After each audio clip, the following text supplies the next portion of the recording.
fires up. Let's have a look, Dave. Oh, Dave, let's check. Yeah, I just finished that email.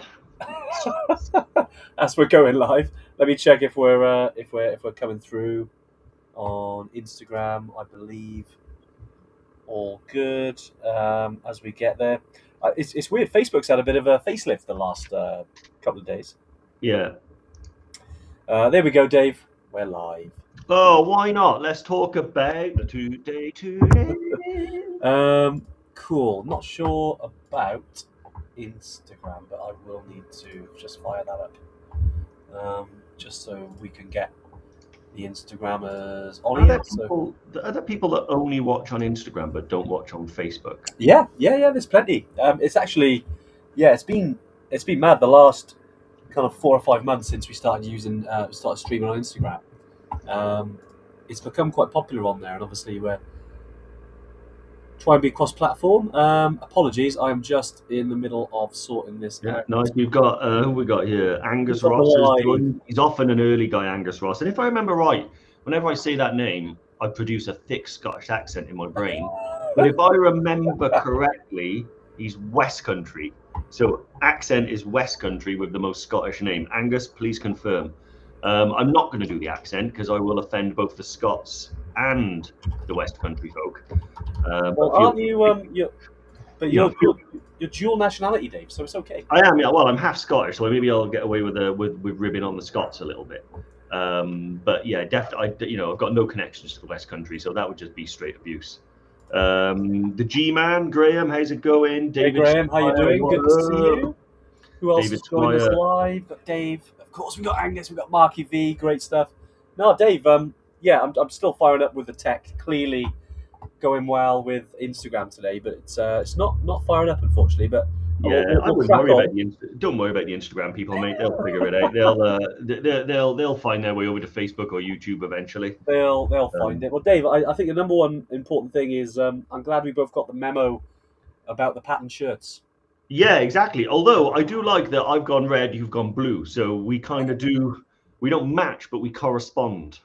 It's funny, isn't it? It's typical. So I'm wearing Scotland colours, you're wearing Wales colours. So and also I do have a North Face T-shirt on. Isn't that weird? How I went there then, but it's there. I've got North Face as well, Dave. We need to mix this up. Yeah. Anyway. Oh, you had David Squire. He's also West Country. Do you see what I mean? I was right not to start with. I didn't know we had such a strong following in the West Country. That's amazing. Yeah, we're not a million miles away from there ourselves. But Dave, I know when we were chatting this morning, we were talking about one equipment again, and we thought we'll chat all about boots. Yeah, why not? I think some of the most like to let people in behind the scenes. We do a lot of topics on like Tuesday tune-ins, and we discuss a broad range of things. And sometimes, whenever we decide, you know what, let's change it up a bit. Let's not talk about kit or altitude sickness. We're going to talk about the mindset of the elite mountaineer, crickets. And then as soon as we did one, what was it, jackets?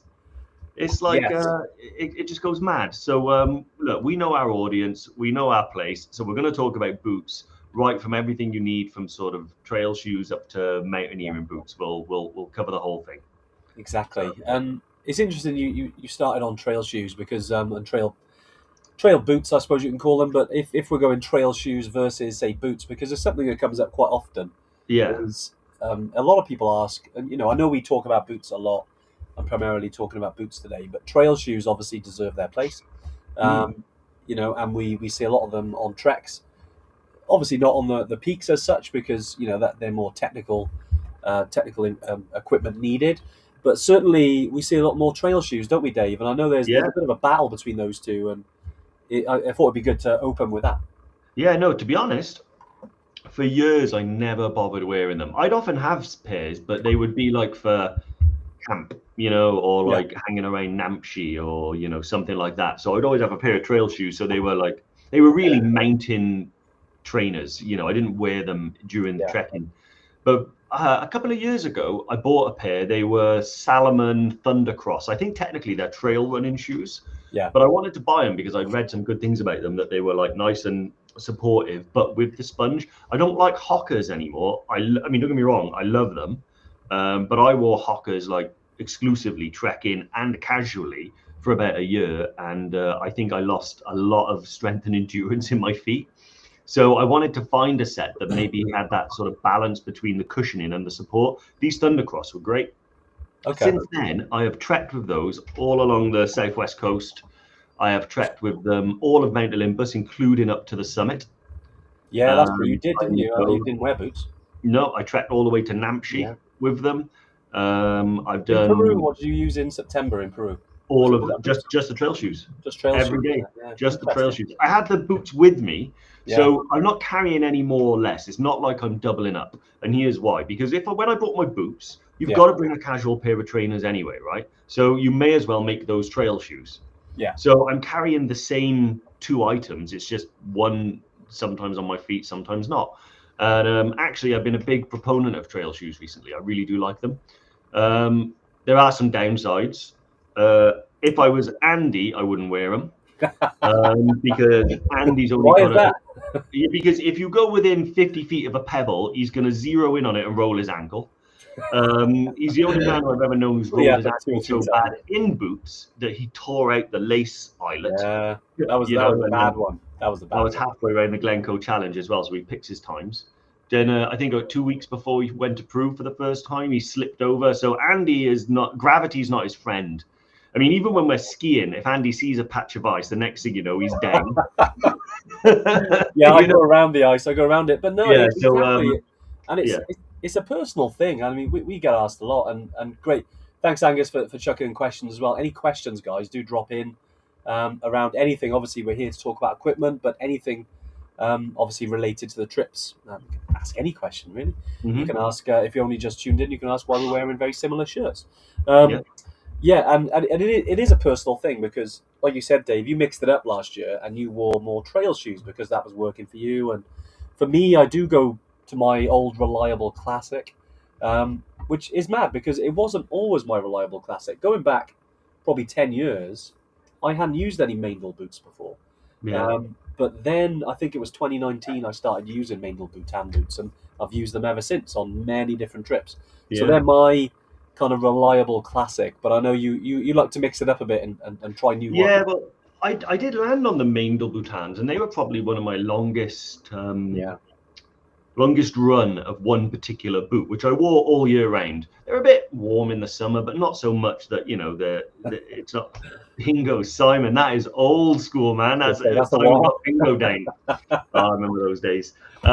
Yeah, so I wore them for quite a while, but I'm a gear addict. You know, I've got to acknowledge that. You know, I'm always shopping, even if I'm not buying, I'm always shopping and trying to keep abreast of all the stuff. And if I don't do it for 6 months, say I get like a really good down jacket and I think, do you know what, I'm going to switch off the down jacket part of my brain. A year later, I'm like, I can't advise people. Like, I've no idea. I've had the same jacket for ages. I don't know what's new. I don't know what's going on. And I have this panic. That's true. But you do get into a bit of a like, well, you know me. You scenario. You taught me how to ski pretty recently. Well, within the last 5 years. And then from that point on, I was like, Andy, what Mondo point are your boots, mate? What stiffness level have you got your skis at and stuff? I really do obsess over the detail. Yeah, you go to. But anyway, back to shoes. I do, yeah. So trail shoes, they do have their place. Having said that, there are certain things that I will and won't do with them. So when I went to Nepal recently, I wore trail shoes up to Namche to the acclimatization day. However, my trip was slightly different. Had I had carried on to base camp and gone to the glacier, I would have switched to my boots. 100%, because when you're in difficult terrain, icy, rocky, also you might want that extra insulation. They really do make a difference. But for everyday trekking, if you're used to it and if you're not someone who rolls their ankle or has weak ankles, then that's totally fine. I have a host of physical ailments, but I don't suffer with weak ankles, so that's really good. What about you, Anne? You used trail shoes once or twice, didn't you? Like, I think. No, yeah, because I don't want to sound like I'm against them. Yeah, I definitely use them a lot. I'd say when we were down on the Southwest Coastal Path, just for a couple of days. I think I don't know why. When I'm thinking about, say it was a big multi-day trek, especially if it's several days, I kind of think, how do I minimize risk? You know, in many areas. I know it sounds boring, but it's kind of minimizing risk and thinking about it like that in terms of all right, I'm going to use my tried and tested boot because one, I minimize my ankle rolls, Hmm. in terms of stability, trust. They're worn in, they fit well. I know they're a bit of an all rounder. If it's hot, I can still wear them. If it's cold, still wear them. And they're pretty rigid, although not quite a B2 boot, but they're quite rigid. If it comes to it, I can put my um, kind of yak tracks or spikes on. Not obviously full crampons, but so it's an all rounder like that. For me, it's like the one boot to rule them all type Yeah. scenario. It is. That's why I kind of use my main doors, especially with weight as well. I think because because it's an all rounder, I'll bring trail shoes anyway because I get out of them and I walk around. So sometimes if I'm thinking, oh, okay, it's an easy day, I'll switch it up and I'll chuck my boots in my duffel bag and just use my trail shoes. Yeah. Sometimes it's like that, but majority of the time you'll see me wearing the the old classics. Yeah, just because it gives me a bit of confidence, and it means that I'm not thinking about it. Yeah, Um, but you're really good at not overthinking stuff anyway. Like some of the yeah, trail shoes I've seen you wear on hikes, man, and I think to myself, like, I would not. That would be unacceptable. Like you pull out these old Salomons that you've had that are like slick tires. They've got no grip. that's They true. they're not waterproof. They don't look like they do much, and you're like, they're just the ones I bought. I just wear these. And I'm like, I do admire that because there is something to say for not overthinking it. You do have to think about it enough to get the right gear. But then once you've landed on a pair that are suitable for the job, there's Yeah, no need to be like, it drives me nuts, right? But there are certain things that we all do for peace of mind. One of the things that I do for peace of mind is I like to really obsess over kit. yeah, One, it serves my addiction so I can go out and buy more kit. Secondly, for me, it's like it just takes the thought out of it. I don't need to be stressing about not having the right shoes, even yeah, if the ones I got were fine. But having said that, the trail can sometimes make the decision for you because I remember when we yeah, did the Glencoe challenge, we walked through the bog, and I had my boots that I just got destroyed in the bog, and I switched to these Hockers that I would never normally wear. I just had them as casual trainers in my rucksack, and I yeah. did the rest of it, the next sort of 17 miles in those. And normally I wouldn't do that, but because they were better than my boots, that gave me the peace of mind. It was great. Um, Nice. yeah, I know if so we had.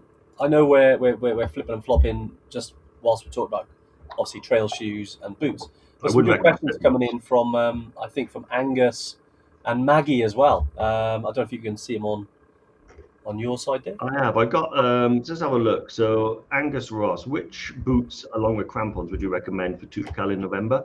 So the ones that I used were my Scarpa Manta Tech Pros. Yeah, They're a really, really good boot. They're a B2 boot, but I find that I can wear quite comfortably. So they're a boot that I could wear, and actually I did. I trekked up to the refuge in those and back. They're a bit stiff, but they're really good, really warm. Also, with them, I just had a set of C2 crampons. Mine are Grivel. Can't remember the exact name, but if you put Grivel C2 crampons, they're not the crazy expensive ones that are designed for technical climbing. They're trekking crampons, but they are a C2. So I would go for Scarpa Mantatex because they're not like a one and done boot. You are going to be able to use them in the winter in Wales, in the winter in Scotland. They're really, really good. Also, they're not crazy expensive. I did also have a set of La Sportiva Equilibriums. They're a B2 yeah, I boot. got those. They're brilliant. They are. Yeah, they're really good. However, I don't think they're not a full-on winter boot. No, they can So get a bit cold.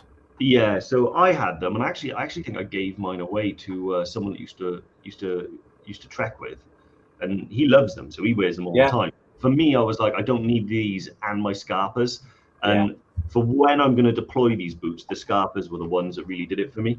Now, most boots, to be honest, even if you are going up to Cal in winter, are probably okay if the weather's not too bad, because even in November it can be like -10, -5, but that's not that bad.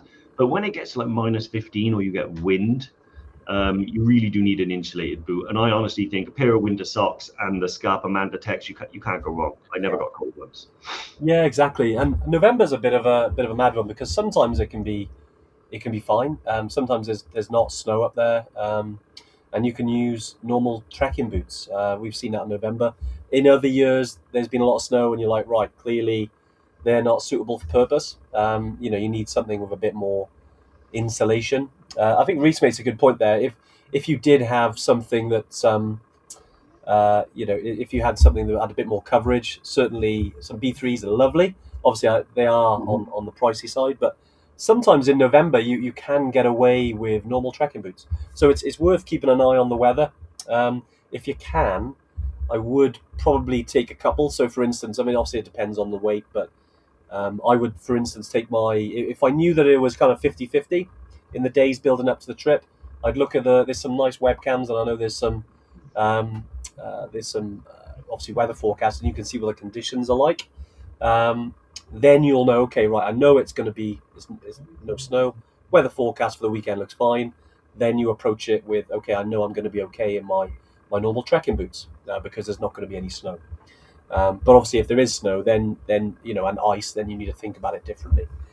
So it's always worth kind of checking, because November, I'd say, almost guaranteed snow is probably more like January through to April. I would say, even though we've been climbed Toubkal in May and there was snow then. But would you agree with that, Dave?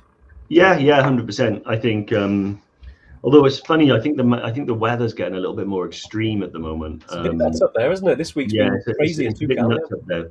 But yeah, I would say October, November, starting to get into winter, but it's a hot country, so, and it doesn't just switch on a dime. You know, it takes time to, you know, for that winter to bed in. But certainly, I would say December, January is probably when you're getting most of the brutality of winter, and then from then on, still snow, but it's already warming back up. I know when we were there in when was the first time we went? April? Was it an April trek? Yeah, first one was April. Yeah, and there was crazy. There was a lot of snow. Yeah, and it depends what you mean by winter conditions as well, because my first time was in April, and then I went back in December. April, there was way more snow, but the weather was okay, and it wasn't cold. Even you know, when we were on our way up to the summit, it wasn't like a really cold day, but there was loads more snow. When I went back in December, there was snow, not as much. It was very mixed, and the weather was extremely cold, like -25 with high winds. So very different conditions underfoot. So yeah, I was really pleased that I had the Scarpas on that one. They made a big difference. Yeah, also, yeah, I see, you know, we talk about B3s. You can get, like, there's different types of B3s as well. You know, you've got the Nepal Cubes. The La Sportiva Nepal Cube is a really good one. And then you've got those double layered gaitered boot, like Scarpa, I think the Scarpa 6000s, I think they're Phantom called. Phantoms? Phantoms, that's it, yeah. Phantom 6000s, which probably a little bit of overkill for most of the work. You know, definitely overkill for Toubkal in winter. Although, you know, they'd be great, but they're really stiff and overkill. You don't need a boot like that. You know, but, and then having said that, I've seen some people in, like, when they go proper mountaineering, ice climbing in the Cairngorms and stuff like that, they might use stuff like that. But we really would use those on like 6,000 meter peaks and above, that type of thing. Yeah, exactly. And we had a winter skills weekend this weekend, which was awesome, and it was pretty epic weather up in the Cairngorms, and luckily, you know, they couldn't go right to the summit, Cairngorm, but not just below. There's, like, I think it's called the Ptarmigan, which is like one of the highest cafes. And if you look at it, it looks like you're on the summit of Everest. It looked epic, but fair dues to the guys. They battled through it, and some windy conditions, but a lot of snow as well. Great tested. And I know a lot of them, like obviously with Smurf, there would have been discussions around different boots, things like that, because they would have been using probably more B2 boots that weekend. But actually, because of the conditions, like you said, Dave, something with those gaiters would have been far more suited, ideally, but obviously they're a big outlay. Yeah, no, exactly. Yeah, you're looking at like 500-600 quid. You could get them secondhand. A lot of people buy those things and they're like one and done. You know, they want to do Island Peak, so they buy the boots and then they're not really going to go back and do another. So there are lots on the secondhand market. So like Richie J said, so in April I should be. Hey, Rich, how you doing? Yeah, snow trekking on Summit Day, 100%. You are okay to hire crampons and things like that there, but definitely bring a set of boots. you know, you could bring Maindel Boutans. A lot of people wear Maindel Boutans. You don't have to go to the Scarpas. Like the Maindel Boutans will work with a C1 crampon, Yeah. Which is the type that has the toe cage and a heel cage. It doesn't have the lever. So yeah, you can do a bit of research and find out a good. They call it a Scottish winter mountaineering boot, or a Scottish winter trekking boot. Have a look at those, and they'll bring a lot of like Scarpa, Maindel, leather boots, insulated, very durable. And then just have a look at what type of crampon is compatible. So if it's a B2 boot, you'll need a C2 crampon.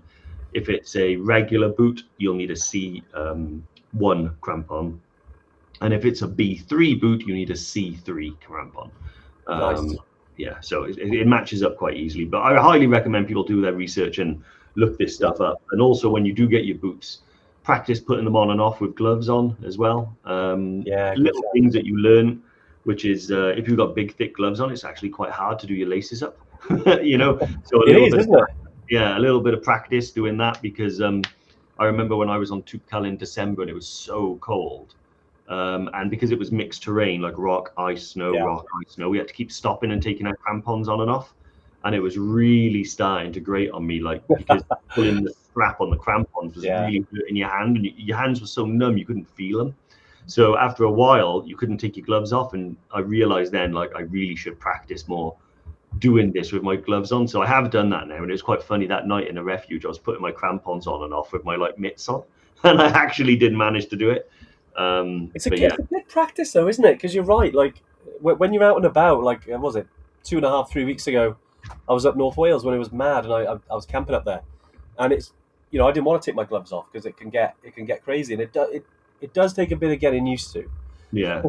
Just like having sausage fingers, your dexterity is not quite as what it is, so it definitely takes a bit of practice. Yeah, I really love these mountain equipment gloves that I've bought, which are like a mitt that you then pull over, and they, you know, it leaves your fingers sort of free. I bought them for skiing, so I don't have to take my gloves on and off when you get on a lift and stuff like that. You can just, you know, so no one's losing their gloves. So no, they're great.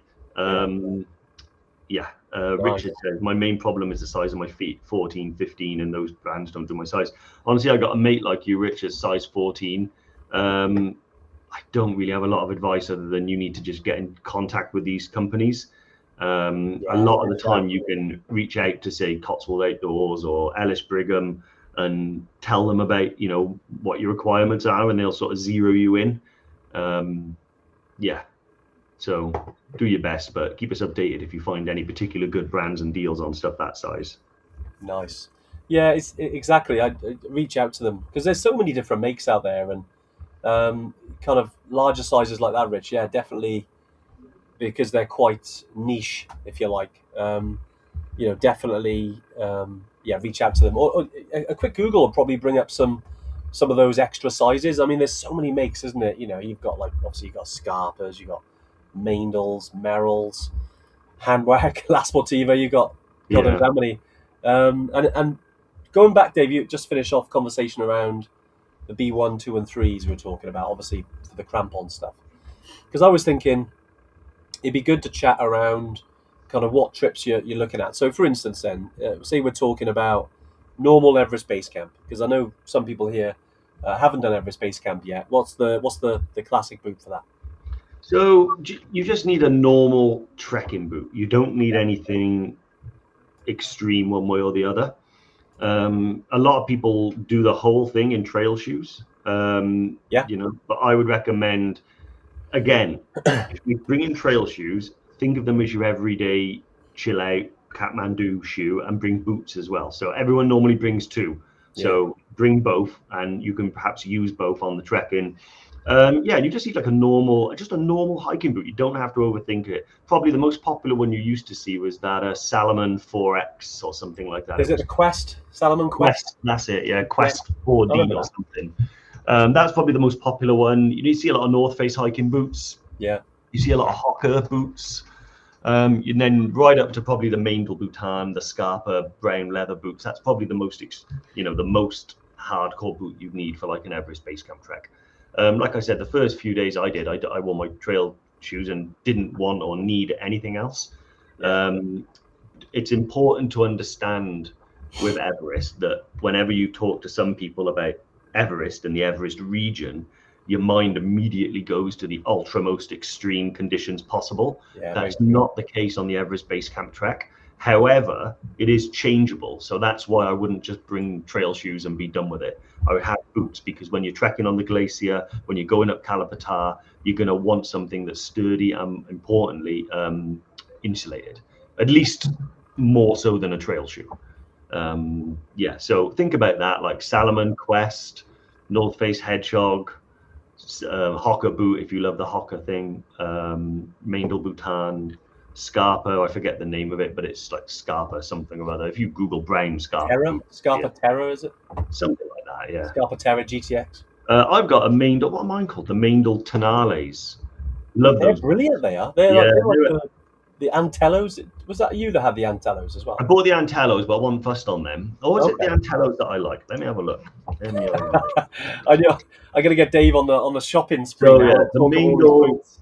the Maindel Tonale GTX boot is the one I've got. The one with, not the blue one, like the grey one Yeah, I with the know. yellow on Yeah, the toe. nice. I really like it because it's a lightweight boot, but it's got a lot of toe protection. Yeah. And it's got like the wire around the heel, so when you pull the laces tight, it pulls the wire. I don't know if That's like locked in, isn't it?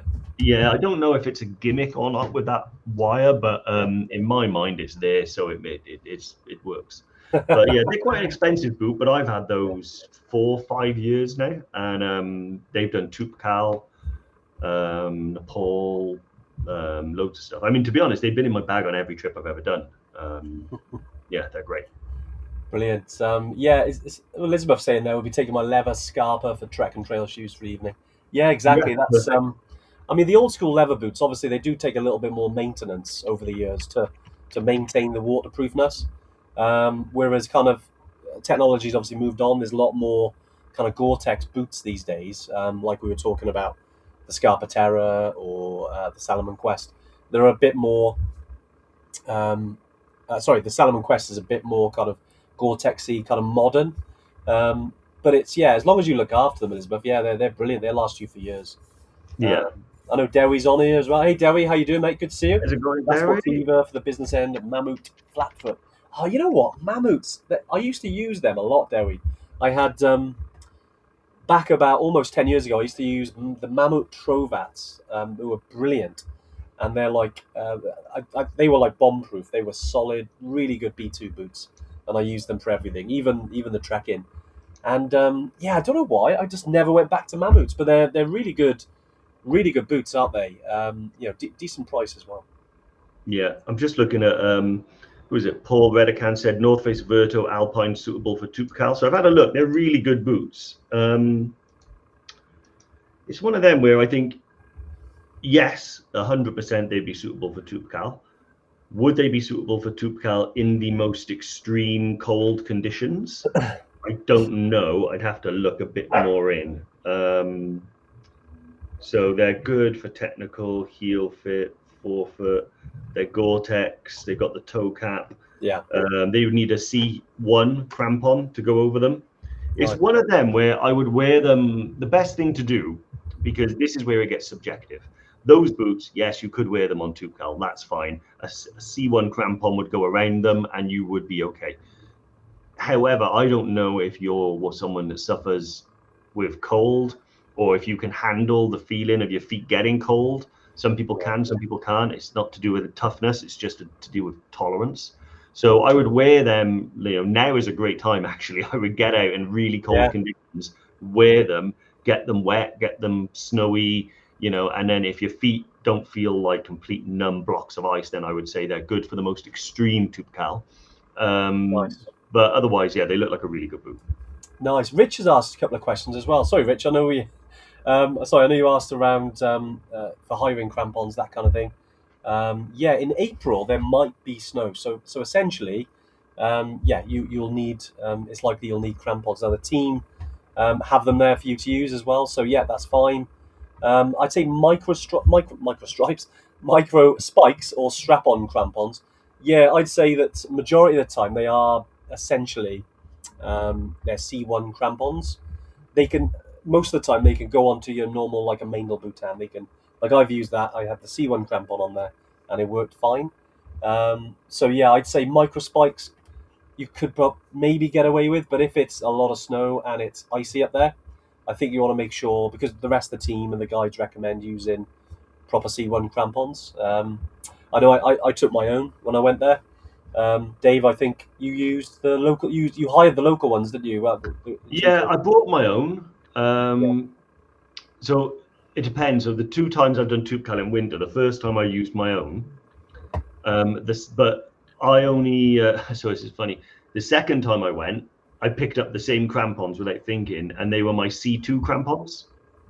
Oh, interesting. But I didn't have my C2 boots. Yeah. So then I borrowed some local crampons, like the C1s that just Yeah. had the toe cage on the front and the heel.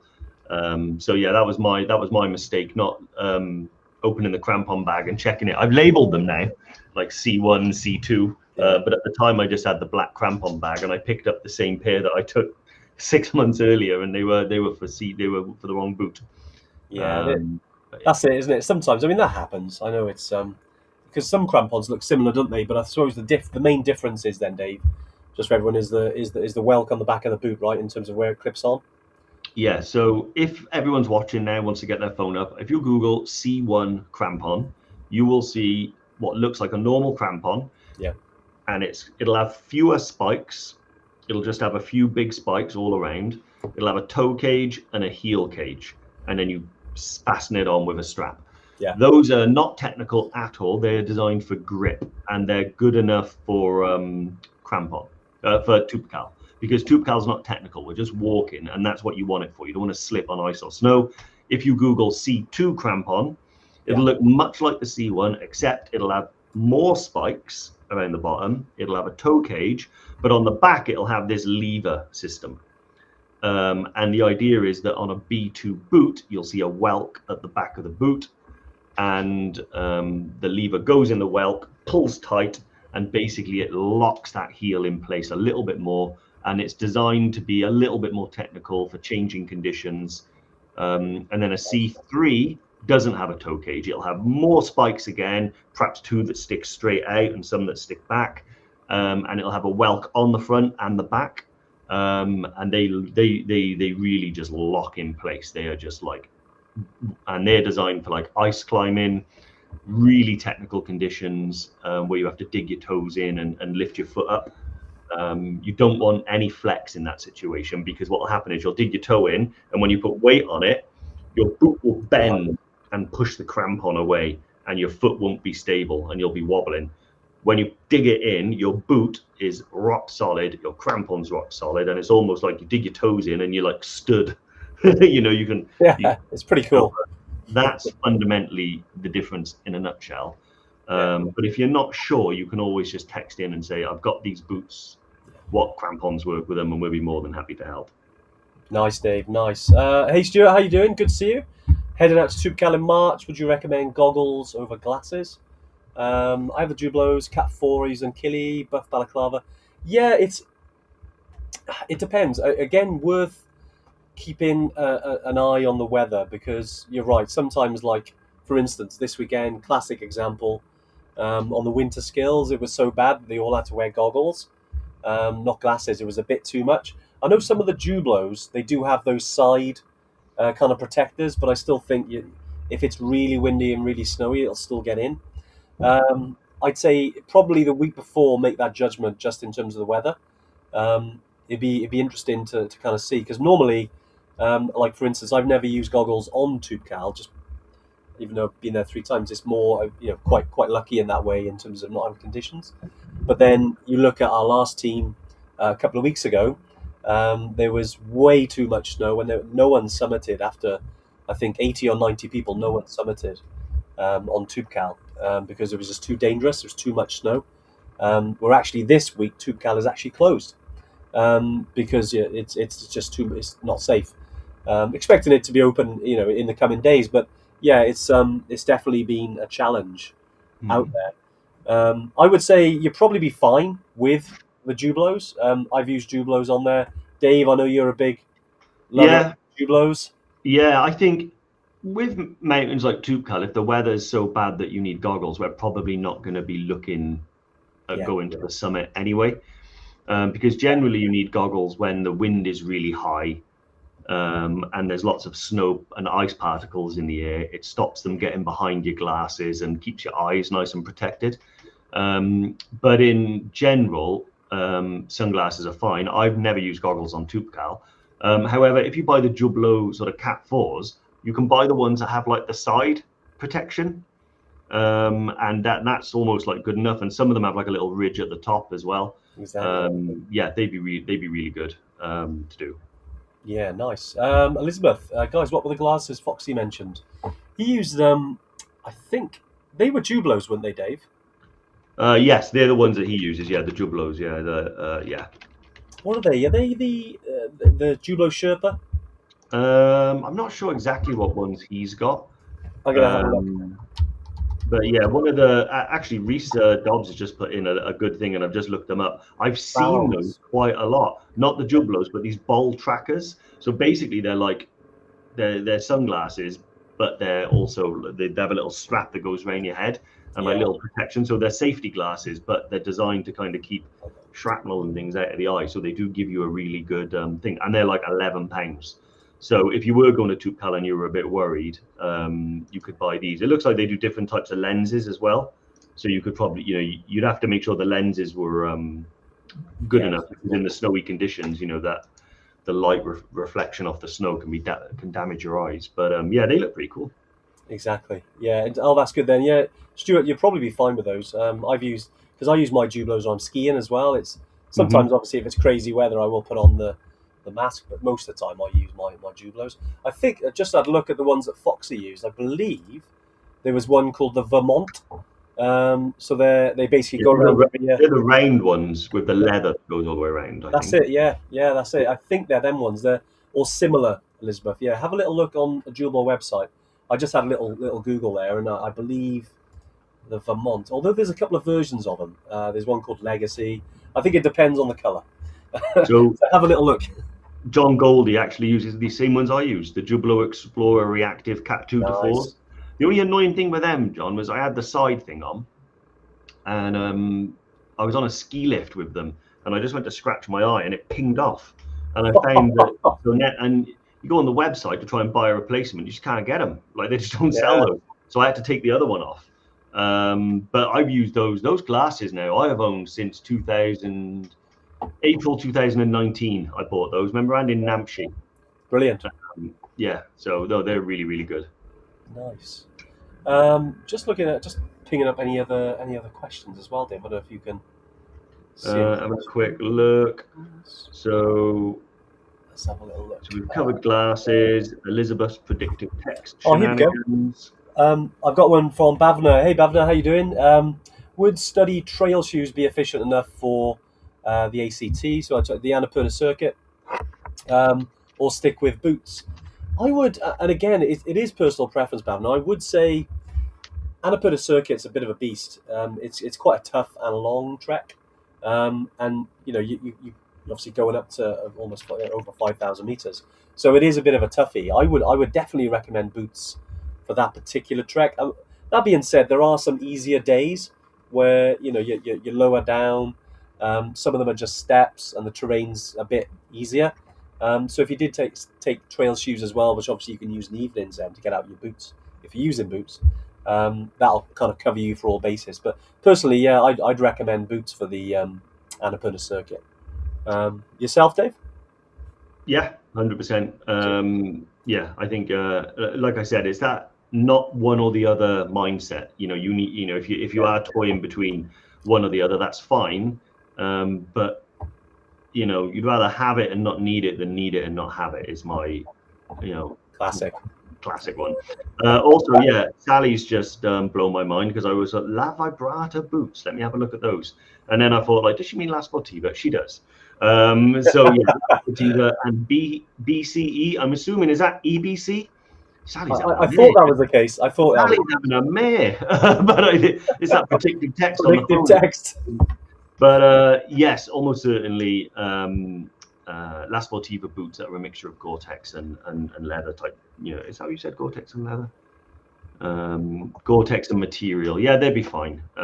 You don't need anything super duper for trekking to EBC, if that's what you mean. Unless I'm missing something about BCE. You know, there's so many abbreviations for these treks.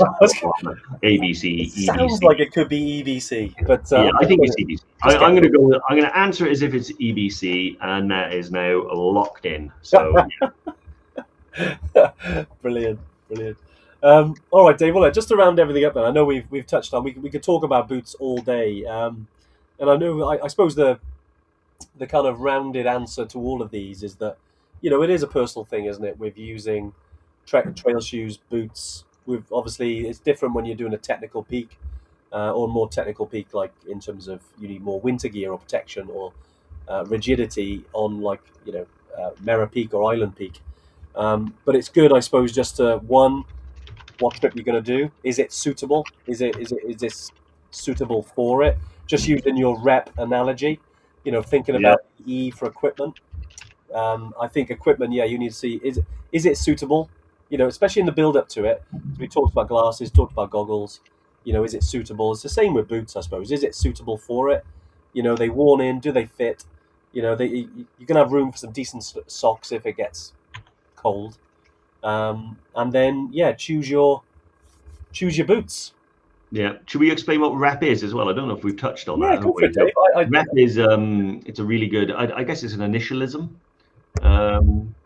Not an anagram, an initialism. I think it is WREP, and it stands for Weather Route Equipment People. Yeah. So it's something that you need to have in the forefront of your mind whether you're going, you know, down the shops to pick up a bottle of wine, or whether you're going to go and summit Everest. You know, any mountain guide will do this, but also it's a good idea for anybody to do it. And it's something that kind of, after a while, it just exists in the back of your mind. So if me and Andy are planning a trip and it's like, oh, do you mind if so-and-so and so-and-so come? It's like, okay, great. We'll work through rep without even thinking about it. Okay, what route do you reckon we should do? Should we go with that one? I don't know, because so-and-so's coming and they've got a bad hip, and you know what the terrain's like. So you're factoring in people and the route. And then it's like, okay, what equipment have we got? Well, actually, it's going to be raining, so make sure you bring your waterproofs, but also, you know, so then you've got your weather, you know, and your equipment. So all the time you need to be thinking rep for our trips as well, you know, especially because they're all very different and very varied. Yeah, exactly. I mean, most of it obviously we've got covered, but sometimes I always think, and I find, you know, it being in the Evertrekker community, it's and speaking to people, it's important, isn't it, to take personal responsibility of certain things. So you've got it covered, and it minimizes the things that can go wrong. I think once you've got these covered, then you can just enjoy yourself and have a good time and take loads of pictures and enjoy it with the people you're with, and, you know, on the way down, obviously have a few beers, you know, just enjoy it and have a good time. Yeah. So I just want to answer Bhavna's question. Is Mera Peak the technical peak? Not technical, very difficult physically. So you have to have really good physical fitness and endurance to do Mera. That said, we've had a lot of different people, you know, summit Mera, but the feedback that we always get is, man, that's savage. That was hard in terms of the difficulty. But it's not a technical difficulty. So you don't have to learn to ice climbing, rope work, and any stuff like that. The guide will make sure that anything like that and you clipped in is all done safely. It's mainly training and endurance and the right equipment. Why don't you drop us an email, info@evertrek.co.uk, and we can take you through, send you a kit list, all of that stuff. Nice, Dave. Awesome, mate. Well, look, it's been good. It's been nice to chat about the different types of boots. Dave, I'm sure we'll chat about the different types of shirts over the coming days. But I hope that's been useful, guys. I know we've talked a lot about boots over the last. It'll be 6 years, Dave, in this March. Is that how long we've been doing this? It's how long we've been talking about boots. That's how long we've been talking about boots. Yeah, it's crazy, huh? But anyways, we'll still continue to talk about boots and other stuff. But I hope it's useful today. We'll be back next week with something a bit different, not about boots, we promise. Socks next week. We'll do socks. Dave, any final thoughts from you, mate? Don't worry about, you know, second guessing this sort of stuff. You don't have to wait till a Tuesday tune-in to ask these questions. We have kit lists. The guys are well trained. If you have any questions about equipment, you know, and you will find contradictory information because a lot of this stuff is subjective. It's based on what my experience was when I went to EBC or what Andy's was. And if we had two different weather conditions, we'll give you two different answers with regards to what you need. I would come to us because we have the benefit of not only our own experience, but also thousands of feedback sessions with customers that have gone and done it. So we can tell you, you know, what is the best and safest boot or sunglasses or whatever piece of equipment you need to make sure that you cover yourself in either, you know, scenario. Yeah. Lovely, Dave. Great stuff. Good to see you. Yeah, thanks, Angus. No worries. Pritesh, you joined us late. You'll have to. Don't worry. Once it's finished, just go back to the beginning. I'm going to be sat here anyway for the next hour. So just imagine me and Andy sat in these exact spaces and just go back to the beginning. Brilliant. Cheers, Elizabeth. Cheers, Bhavna. Great stuff. Good to see you, Marky V, Jim, all the legends. Great stuff. Good to see you.